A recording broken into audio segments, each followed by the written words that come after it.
Good Wednesday morning to each of you out there. I hope that you're doing well.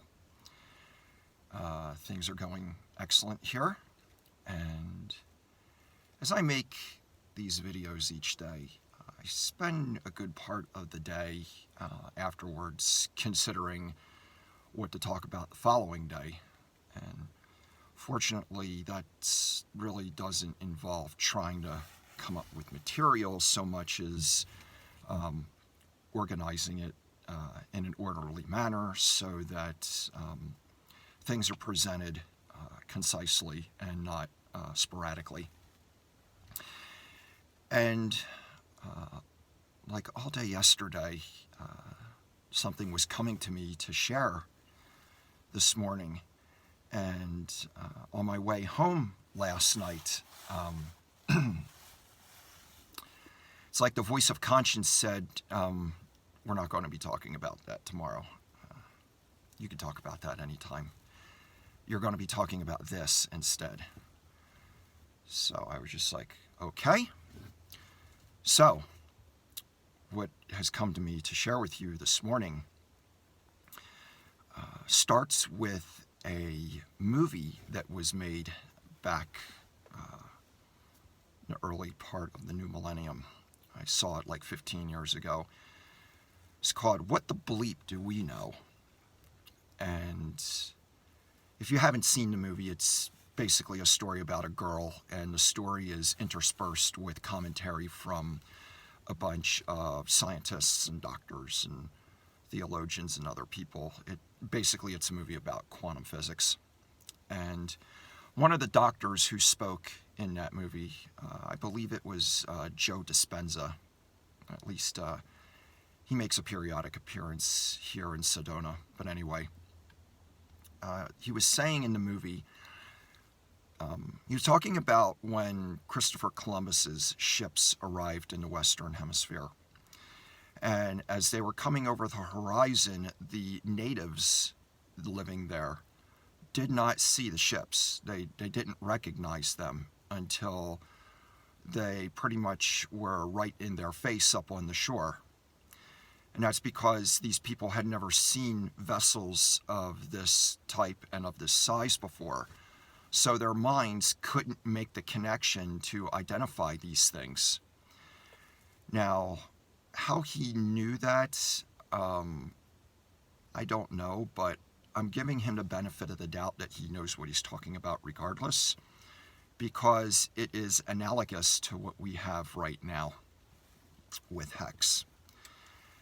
So this is more for people who are not into hex, but let me ask you folks a question.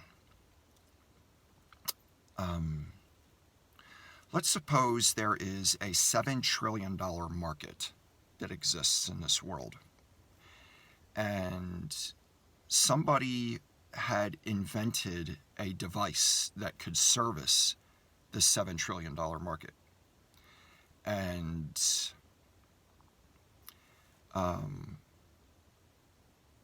there was no competition. Nobody else had invented a device of this nature that could compete with it. And suppose you had knowledge of the company that was making this device, and you could buy stock in this company, literally hundreds of shares for pennies on a dollar. How many shares would you buy? Looking back, it's easy to say, oh, I would have bought everything I could. It's easy to say that after you see it. But when you're dealing with something that has never existed before, your chances of seeing it are not as good. And if somebody who does see it tells you, your first instinct would to judge them as being insane or deceived, or a shyster of some sort. And this is exactly what is happening with hex. Except hex is not a product, it's a computer program. And there is no company, so there's no shares. It's already a finished working product, so it's just a matter of acquiring the tokens that are associated with this working product and letting the $7 trillion market know that they have an option. And in this case, that market is the market of time deposits, which in the United States we call certificates of deposit, which is a product that you get at your local bank. So that is the challenge right now in talking about hex, is getting people to see it, because it's one of those things you can't really show them. They have to see it for themselves. And the challenge with that is people are naturally judgmental. So when you tell them about something, their first intention is to judge it and then look for facts afterwards. And if they make a judgment, they're going to look for facts that substantiate their judgment rather than get to the real heart of the matter. And those who know about hex would say, well, you know, why not just invest in Bitcoin? It's a more trusted brand, or Litecoin, or some other type of currency that can do the same thing. And no disrespect to the rest of Bitcoin or the rest of the cryptocurrency market, but comparing Bitcoin to hex is like comparing a skateboard to a Lamborghini. The only thing they have in common is 4 wheels. Other than that, they're a totally different vehicle.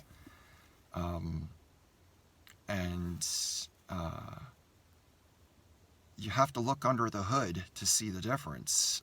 You're dealing with totally different components. You're dealing with totally different game theory. Everything is different. It's just different. So this is what came to me last night to talk about.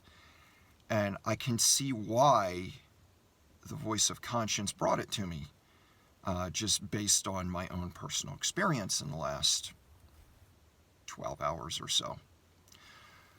So that's what I have to share with you this morning. And since I do have a few minutes left, there is one other thing that I want to bring across to you, and that is continuing with the subject of property that I started on Sunday. And the fact is, there is a swindle that is going on in this world, and it's not hex. And mind you, when I say swindle, I'm not suggesting a conspiracy, because there is a distinct difference between a swindle and a conspiracy. What I'm talking about is a swindle, because it's something that we are all responsible for. We're not victims of, as in a conspiracy. And it regards property. And the key to understanding the swindle, I'm not going to get into it in detail right now, but I'm going to tell you what is the key to understanding the swindle. And that is understanding the difference between a human being and a person. Because there's a difference. We use the words interchangeably nowadays, but they're different. The difference between a human being and a person is the same difference between Mark Hamill and Luke Skywalker. There's a difference. They're not exactly the same. Mark Hamill is capable of existing independently of Luke Skywalker. But if somebody else were to play Luke Skywalker, then those of us who know who Luke is would recognize that that's not the real one, that's somebody else playing him. So, why this matters is because in a court of law, if you've ever been arrested for possessing contraband, the police officer, if he got good grades at the police academy, would tell the judge, we found this on his person. They wouldn't say we found it in his pocket or in his shoe or whatever. They would say we found this substance on his person. Because the law only deals with persons. It doesn't deal with human beings, because it's not authorized to deal with human beings. Human beings do not inherently have the authority to pass judgment on one another and do things like give them the death penalty and send them to prison.